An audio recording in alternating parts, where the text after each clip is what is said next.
मैं आपका स्वागत करूं कि आप मेरा स्वागत करेंगे? 19 साल के बाद मैं आया हूं तो आप ही को करना पड़ेगा स्वागत। तू तो ऑफ सेंटर में है। हाँ, मैं कहीं से भी है, लुक सेंटर में रखो। ओके, ठीक है जी। जी चलिए शुरू करते हैं। रोलिंग। 19 साल के बाद आप लौट रहे हैं, नई जनरेशन नई पीढ़ी आपको देखने के लिए तैयार है। हमने तो बहुत एंजॉय किया। आज की जनरेशन को आप किस तरह की सीख देना चाहेंगे? देखिए, आज की जनरेशन को 1997 के बच्चों से 10 गुना ज़्यादा सीख की आवश्यकता है।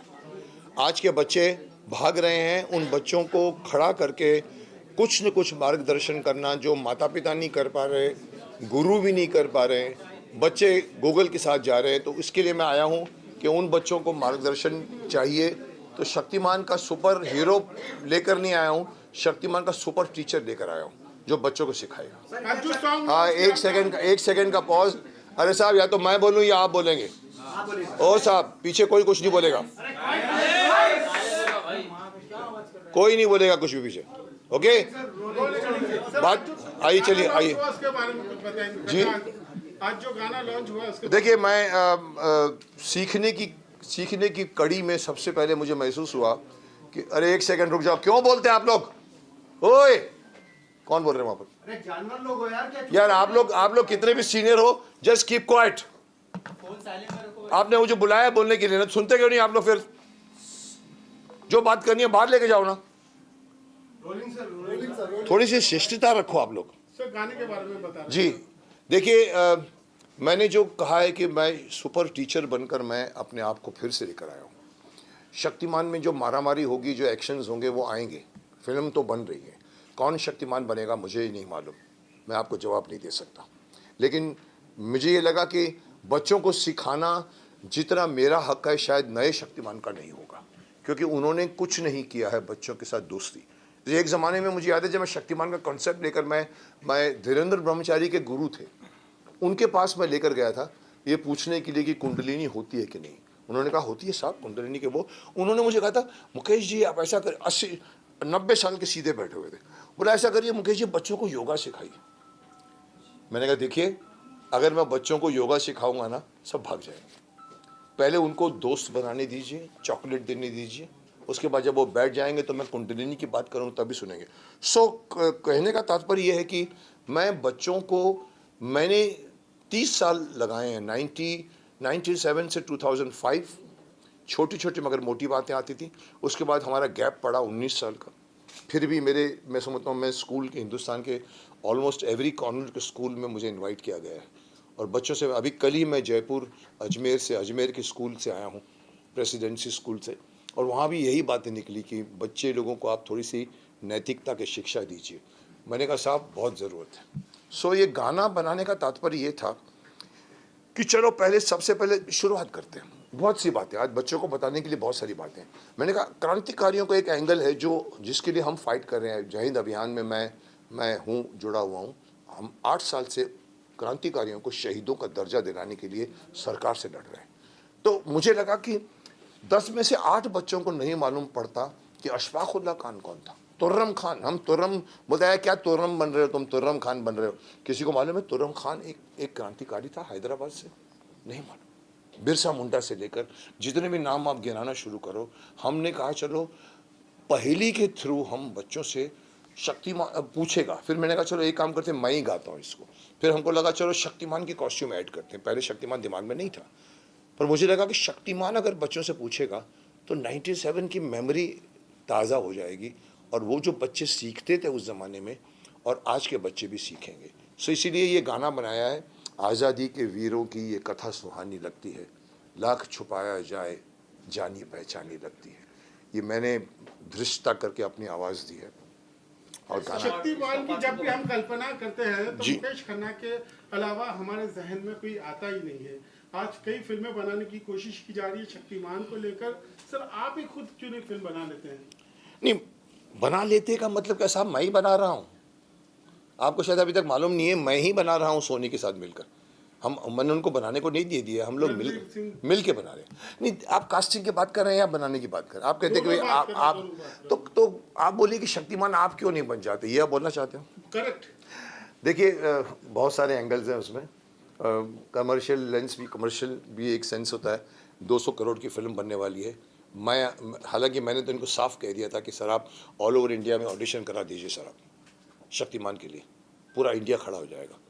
नए लड़के को लेकर आइए, शक्तिमान के लिए स्टार की आवश्यकता नहीं है। सो बट वो एंगल मत छेड़िए, क्योंकि उसके मैं ज़्यादा नहीं बोल सकता।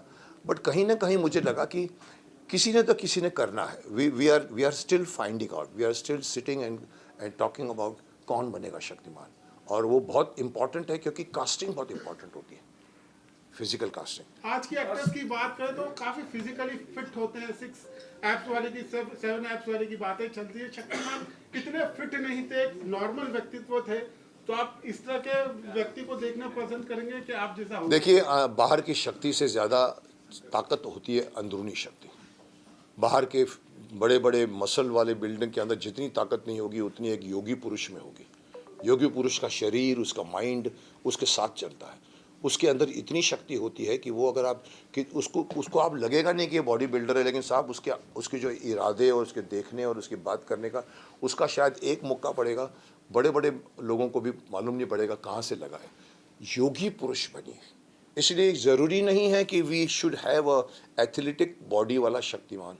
वी शुड हैव अ वो जिसके लुक में शक्तिमान है। सर एक कथा आजादी के वीरों की जो जी मुकेश सर के गाने मुकेश सर, एक सवाल है आपसे। आपको अभी तक पद्मश्री अवार्ड नहीं मिला, इसके बारे में क्या कहना चाहेंगे सर? कौन सा श्री यार, मैं किसी श्री में बिलीव नहीं करता। और पद्मश्री मुझे नहीं मिला, पर आप लोगों का इतना प्यार मिला है मुझे, आप लोगों की इतनी सद्भावनाएं मिली हैं, इतने गुडविल है। मेरे पास जितनी गुडविल है साहब, आज के सभी एक्टरों को मिला के बिठा दो, जितनी गुडविल मेरे पास है, माफ़ करना मैं अहंकार नहीं कर रहा हूँ, मेरे पास गुडविल की कमाई अरबों रुपए की। पद्मश्री लिया नहीं जाता, पद्मश्री मांगा नहीं जाता, पद्मश्री दिया जाता है। जिस दिन किसी को लगेगा कि मुझे देना है, चांदी की थाली पे मुझे अगर देंगे फिर भी सोचूंगा मैं। क्योंकि मेरे लिए कल मैंने एक रिमार्क पास किया था बीच में। मैं चंद्रशेखर आज़ाद के जन्मस्थली में गया था और मैंने वहाँ पर प्रेस को कहा था कि जो ये भारत रत्न का अवार्ड है, चंद्रशेखर आज़ाद जी को दे देना चाहिए आपको। और ये भारत रत्न का मान होगा, चंद्रशेखर आज़ाद जी का मान नहीं होगा। सो डिजर्विंग कैंडिडेट को मिले, मुझे मिले ना मिले वो मैं नहीं सोच सकता और ना मैं मांग सकता हूँ मैं। सर मेरा एक गाने को लेके ही सवाल है जी। जो गाना अभी देखा, गाना बहुत बेहतरीन है, बच्चों को लेकर है। मुझे ऐसा लग रहा है कि सर बच्चों को ही नहीं, बड़े और बुजुर्ग को भी जरूरत है हमारे क्रांतिकारी को जानने के लिए। क्या फ्यूचर में जो नया गाना आएगा वो उनको ध्यान में रखते हुए बनेगा? नहीं देखिए, इन अ वे देखिए, बच्चों की स्लेट खाली होती है। मैंने अभी बीच में कहीं कहा था, मैंने कहा छठी क्लास से आप संस्कृत डाल दीजिए। जैसे लॉर्ड मैकॉले ने छठी क्लास में इंग्लिश डाला था 1835 में। आज हम वही कॉन्वेंट स्कूल में पढ़ते आ रहे हैं।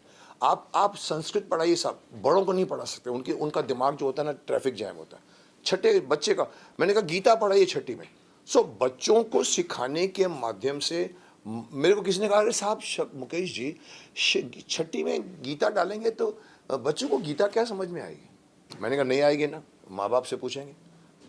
अगर माँ बाप को भी नहीं आएगी, कुछ माँ बाप ऐसे होते शायद उनको भी पता नहीं होते, तो वो अपने दोस्तों से पूछेंगे, अरे मेरा बच्चा पूछ रहा है मुझे बताओ यार, अदरवाइज मुझे बुरा लगे। So that this is the way you will teach Gita to everyone, which is the most essential element of today. जिंदगी का जीने का तरीका गीता सिखाती है। अफसोस की बात है कि हम दुनिया भर के अलग अलग फिल्में देखते हैं, लिटरेचर पढ़ते हैं, हमारे खुद के संस्कृत में बने हुए न वेद पुराण, न उपनिषद, न रामायण, न महाभारत पढ़ते हैं। पढ़ के देखिए साहब। सर आजकल के बच्चे जो हैं माता पिता से और सर काफ़ी महान पुरुषों से काफ़ी दूर रहते हैं। और सर ये जो कथा आज़ादी के वीरों की कहानी है, इसमें सर क्या कुछ एक्टिंग के जरिए भी कुछ ऐसा संदेश शक्तिमान के रूप में देखने को मिलेगा ताकि बच्चे और ज़्यादा उसको कैच कर सकें? देखिए, आपका पहला सवाल ये है कि आजकल के बच्चे माँ बाप से दूर होते जा रहे हैं। ये मैं अभी भी बोल रहा हूँ, रिपीट भी कर रहा हूँ कि आजकल का बच्चा गूगल का दोस्त बन गया है। आज ना वो अपने माँ बाप से पूछता है, ना टीचरों से पूछता है, वो गूगल को पूछता है, अरे मेरे पेट में दर्द हो रहा है मैं क्या करूँ। They have dependent so much on this thing. तो उसके बच्चों ने जो माँ बाप से नहीं सीखते, न बैठते हैं, उनको हमें तैयार करना पड़ेगा। गाना is the most sweet medium to teach. हम गद्य में सिखाएंगे, डायलॉग्स होते हैं, सब किताबें होती हैं, कहानियाँ होती हैं, लेकिन एक बहुत ब्यूटीफुली गाना बन जाए, वो गाना आपके दिमाग में घुसता है। तो ये नॉलेज जो हम देना चाहते हैं ये क्रांतिकारियों के नाम की सिर्फ बच्चों के लिए नहीं है. Let this become very popular. All this क्रांतिकारियों की पढ़ाई स्कूल की किताबों में होनी चाहिए. हमारे इतिहास को बाहर वाले लिखते हैं, हमने नहीं लिखते. हमारे यहाँ पर मुगल ख़ानदान सिखाया जाता है, झांसी की रानी के बारे में नहीं बताया जाता है. यहाँ पर मदर टेरेसा के बारे में लिखते हैं, झांसी की रानी के बारे में कम लिखते हैं. क्यों? क्योंकि हमारा बनाने वाले सिलेबस बाहर के हैं. मुझसे पूछो तो मैं एक लाइन में कहूँगा, आज का एजुकेशन सिस्टम को टोटली रिवैम्प कर देना चाहिए. गुरुकुल में चलिए साहब, आप गुरुकुल की टीचिंग सिखाइए. भले आप अपने कमरों में सिखाइए, पेड़ के साथ बैठ के ज़रूरी नहीं है, बैठते थे राम और वो. आप गुरुकुल में सिखाइए. एक बच्चा 13 साल की उम्र में सेल्फ सफिशिएंट हो जाता है. उसको कपड़ा बुनना भी सीना भी अच्छो. तो इस सदी का सबसे बड़ा इन्वेंशन है ये मोबाइल फ़ोन. पर सबसे कौन सा वर्ड, चल मोबाइल के सारे कनेक्शन बंद कर दो, सारे जो कमाई कर रहे हैं पर आपके, और आपको सब कुछ सीखना करना पड़ेगा अपने आप से. आप फिर फिजिकल जिंदगी जीना शुरू करोगे. अभी आप आर्टिफिशियल वर्ल्ड में जी रहे हो. जी इनको यहीं से तीर आ रहे हैं, कुछ तीर यहाँ से आने दो. जी बोलिए. Silence please. सोशल मीडिया का काफी ज्यादा प्रभाव है बच्चों के ऊपर. हाँ, तो पेरेंटिंग कैसी होगी कि बच्चे, देखिए पेरेंट के अंदर इतनी हिम्मत होनी चाहिए कि देखिए आप जापान में कहते हैं चौथी क्लास तक के बच्चों के एग्जाम नहीं होते. चौथी क्लास तक वो बच्चे को सिखाया जाता है बड़ों का आदर कैसे करना चाहिए. तभी देखो इसलिए जापानीज लोग ऐसे करते हैं, सीख जाते हैं आदर करना. गूगल से बाहर चाइना ने गूगल बंद किया है. हम नहीं बंद कर सकते, हमारे में इतनी हिम्मत नहीं है, क्योंकि हमारे यहाँ पर सिर्फ राजस्व कितना मिल रहा है, टैक्स कितना मिल रहा है, उसमें घुसे हुए हैं साहब. मत आप देखिए यूथ कहाँ जा रहा है. मोदी जी कहते हैं कि हमारा देश जब 25 साल के बाद होगा सबसे ज़्यादा, भाइयों और बहनों, सबसे ज़्यादा युवा देश होगा. साहब मैं पूछता हूँ वो युवा उस वक्त जब पहुँचेगा कितना शक्तिशाली होगा, कितना शक्तिमान होगा, कितना उसके कंधे स्ट्रांग होंगे. कोई देखता है? कोई. आज की जो एजुकेशन में जा रहा है बच्चा ए आएगा, उधर पहुँच के 25 साल का भी होगा लेकिन ए हो रहा होगा. आपका देश भी हो रहा होगा. क्योंकि फिजिकल एक्टिविटीज़ नहीं, टीचिंग्स नहीं है, योगा नहीं है, खेल नहीं है. बच्चा वीडियो गेम खेलता है. हम लोग कितनी चोर पुलिस थप्पा मारामारी करते थे, धूप मिलती थी हमको. जी सर मैं जानना चाहता हूं सर, आप जैसे नेता को हमारे देश की जरूरत है, क्या आप चुनाव लड़ेंगे सर? इसके लिए प्रधानमंत्री बनने के चुनाव लड़ना पड़ेगा सर. आज से 25 साल पहले नकवी जी ने मुझे कहा था, मैं उस ज़माने में बीजेपी की कैंपेनिंग करता था. वाजपेयी जी से लेकर अडवाणी जी से लेकर सुषमा स्वराज के लेकर सुषमा जी, सबकी मैंने कैंपेनिंग की थी. उस समय शक्तिमान 3 साल हुआ था, मैं 2000 की बात कर रहा हूँ साहब. उस वक्त भी नकवी जी ने कहा आप मुकेश जी अपने बारे में नहीं सोचते. मैंने कहा मुझे कोई टिकट विकेट नहीं चाहिए, मैं शक्तिमान बन के बहुत कुछ कर रहा हूँ. मुकेश जी पद्मश्री के बारे में क्या कहना चाहेंगे? पद्मश्री आप ले लीजिए मेरे बिहाफ से, मुझे कोई शौक नहीं है पद्मश्री लेने का. मेरा नाम शक्तिमान पद्मश्री के भी बहुत ऊपर है, क्योंकि मैं औरों के लिए सोचता हूँ. पद्मश्री सिर्फ लटकाने की चीज़ होती है पीछे, यहाँ पर पद्मश्री हैं आप.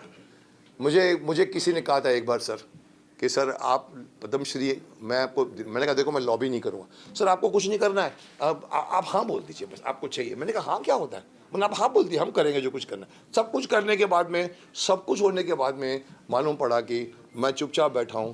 बोला राष्ट्रपति जी ने भी कहा है मुकेश जी को तो मिलना चाहिए, पर साहब नहीं मिला. मुझे कोई शिकायत नहीं है सर, किसने मेरे को नहीं दिया, किसने मेरे को पद्मश्री नहीं दिया, मुझे कोई गिला नहीं है, शिकवा नहीं है. बट आपको लगता है कि मेरे को पद्मश्री मिलूंगा तो मेरा कद बढ़ जाएगा? I don't think so. It is. Sir क्या वजह मानते हैं कि अभी तक का दूसरा सुपर हीरो हिंदुस्तान को नहीं मिला शक्तिमान के बाद से, हिंदुस्तानी सुपर हीरो? मुझे लगता है आप लोग थक गए हो. ओए पीछे वाले को पूछ रहा हूँ, बंद कर दिया जाए. आप लोग अभी थक गए हो, मुझे लग रहा है मुझसे ज़्यादा आप थक गए हो, जबकि थकना मुझे चाहिए. मैं बोल रहा हूँ पिछले 1 घंटे से. जी बोलिए सर. तो आप लोग किसी में इंटरेस्ट नहीं, आप बातें कर रहे हो आपस में. ये सवाल तो जी आपका लास्ट सवाल क्या है? हाँ, क्या कारण मानते हैं कि अभी तक का दूसरा सुपर हीरो नहीं मिला या देखिए जब मैंने शक्तिमान बनाया था, मेरे घर में एक बच्चा था, वो था बाल्टी में 551 जियाजो टॉयज लेके जाता था, उसको नहलाता था नीचे, और बाद में बाहर से माँ बोलती थी जल्दी कर फिर स्कूल बस आ रही है. मैंने कहा ये हमारा सुपर हीरो कहाँ है, ये तो फॉरेन के सुपर हीरो है. And then we made Shaktimaan. After Shaktimaan I waited for 4 years. मैंने अपने डायरेक्टर दिनकर जानी को भी कहा कि और किसी को बनाने दो, कोई नहीं आया. सब मेरे को लगा वो जूनियर जी बन गए थे, छोटे मोटे वर्जन्स बन गए थे, वो सब बने, लेकिन किसी ने सुपर हीरो, हमने कहा चल एक और बनाते हैं। वी मेड आर्यमान, ब्रह्मांड का योद्धा।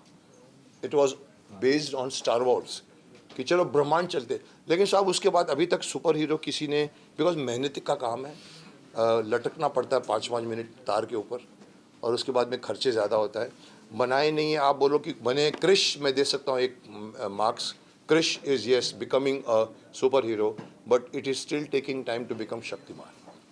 और अभी तक कोई सुपर हीरो नहीं बना अभी तक, और मैं तो चाहता हूँ कि 5-7 और सुपर हीरो आ जाए यहाँ पर, और हमारे यहाँ के बीच का पूरा अवेंजर्स बन जाए। हमारे यहाँ के 5-7 सुपर हीरो होने चाहिए जो आपस में खेलें, but it will take time. Sir आज के टाइम में कोई ऐसा एक्टर जो शक्तिमान के तौर पे आपके ख्याल से वैसे शक्तिमान कौन बनेगा ये सवाल पूछना वर्जित है। आपके नजर में सर कौन? मेरी नज़र में होता तो मैं अभी तक बना के रिलीज भी कर चुका होता। पप्पू सर आप क्या कहेंगे कोरियोग्राफी के बारे में? मेरा तो गुड लक है, इनके साथ वापस मैं काम कर रहा हूँ कितने साल के बाद कंटिन्यूस। मुकेश खन्ना जी और पप्पू खन्ना दोनों साथ में रहते हैं, आज से 30 साल पहले साथ में किए, अभी कर रहे हैं। हमेशा इनके साथ एक फैमिली, हम लोग फैमिली। रूही, वक्त के शहजादे, कैप्टन बैरी, दर्द दिल, इन्होंने भी किया मेरे साथ। सरोज जी भी करती थी, सरोज खान भी हुआ करती थी। ये मेरे साथ उस टाइम से जुड़े हैं।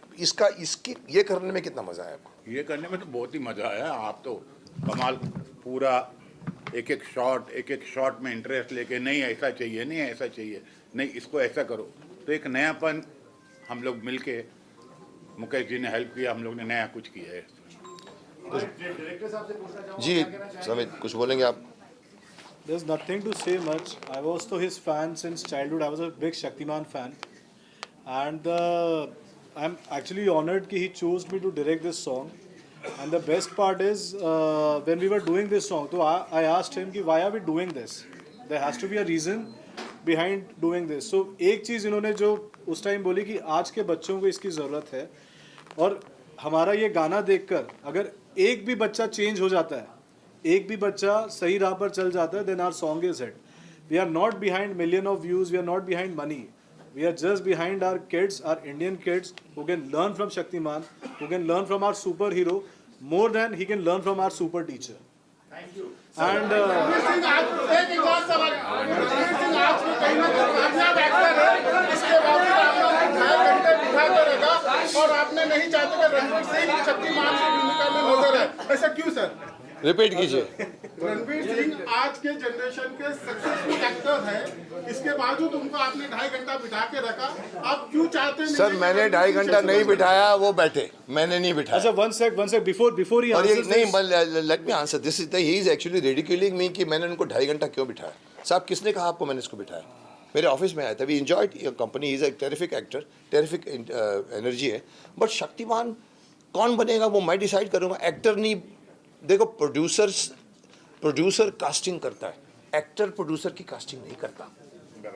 मेरे ऑफिस में आ गया बोलो मुझे शक्तिमान बनना है, is not allowed, but I respected.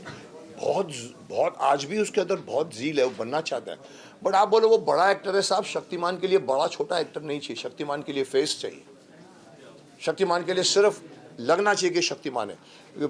Prithviraj Chauhan क्यों नहीं लगे अक्षय कुमार, क्यों नहीं लगे आप बताइए मेरे को? विग नहीं लगा, कुछ नहीं कर दिया, मूछ लगा दिया, ऐसा नहीं होता साहब। पृथ्वीराज चौहान का मतलब एक गेट होता है कि ये पृथ्वीराज चौहान है, आपको गेटअप लेना चाहिए। सर किसको देखते हैं आप? किसके लिए? शक्तिमान के। मैं आपको बना देता हूँ, आइए मेरे ऑफिस में, चलिए। और आप लोग को बताऊं कि गाना टाइटल सॉन्ग कल से ट्रेंड हो रहा है हमारा शक्तिमान, उसके लिए जोरदार ताली हो जाए।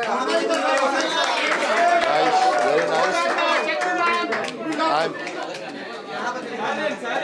आई एम हैप्पी, लास्ट में इतना ही कहूँगा, I am happy doing this धृष्टता, I am happy coming back as Shaktimaan, I am happy in spite of people asking Shaktimaan film कब आएगी। मैंने बीच में आके ये गाना बनाया है, और ये इसलिए बनाया है कि ये चीज़ें आज के बच्चों को ज़्यादा आवश्यकता है, तो ये गाना अच्छा बन गया है, बहुत ही अच्छा बन गया है। मैं भी एज शक्तिमान खुश हुआ उसको देखकर, तो बच्चे लोगों के लिए बनाया है ये। इसके बाद हम लोग और 4 बनाएंगे, ये ठीक होगा तो और लेकर आएंगे। ये पहेली है जो इसका स्टार्ट मिला, आप लोगों का प्रतिसाद मिला। Thank you very much. Thank you. आप लोग स्नैक्स करें और फाइट खत्म। इधर हो गया।